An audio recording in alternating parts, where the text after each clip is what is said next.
magacayga Muslime Ibrahim waxaan ka imid gobolka Galgaduud isbitaal badan soo maray waxaan ku caafimaaday hadda isbitaalada soo maray waxaan ku caafimaaday isbitaalka Kalkaal doctorki qalay fadhawana mahadsan yahay doctorka waana mahadsan yahay أنا أمهد عليها. بسم الله الرحمن الرحيم.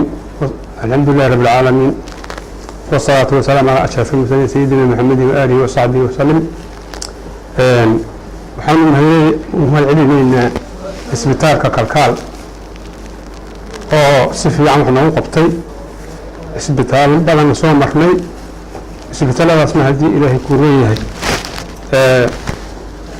هدان فيرنا وحنا كدورنا هدان سو مرني كالكال كدورنا soo dhaweyn fiican aan kala kulannay waxbaana loo qabtay waa isnaanti waa la qalay waana caafimaaday muga mahadban u celihaynaa dhakhtarka noo sameeyey iyo isbitaalkaba boorada laga baxshay waxaa laga baxshay boorbiyo laga baxshay isbitaalaan soo marnay waxayna dhaheen waa qalaynaa calooshana waa soo baxaynaa dhammaanteena soo baxaynaa yireen haddaan muhiimkaana waxaan la kulanay in caloosha la soo bixi maayo waxyaalo meelo yar laga muciisiyaa lagana bixiyaa lagana suubiyaa waana lagu guuleystay si fiican lagu guuleystay waana caafimaaday marka burbiyadaas haysay waana ilaahayna waana caafiyay alxamdulillah.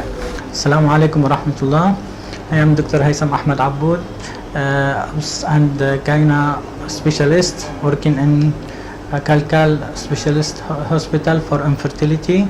This patient came for us for abdominal distension. She visited many hospitals before and she has a huge ovarian cyst full of abdomen. Then we do for her laparoscopic surgery to remove this cyst and it was about 10 liter fluid removed. After that she's healing and we discharge. The height it was like we count by weeks. It was like pregnant 9 months. The huge abdomen and full of abdomen, even up to here like this. Yeah. Now her situation is very good and healing. Now we will follow for next visit. Now we discharge and she will visit again to follow her.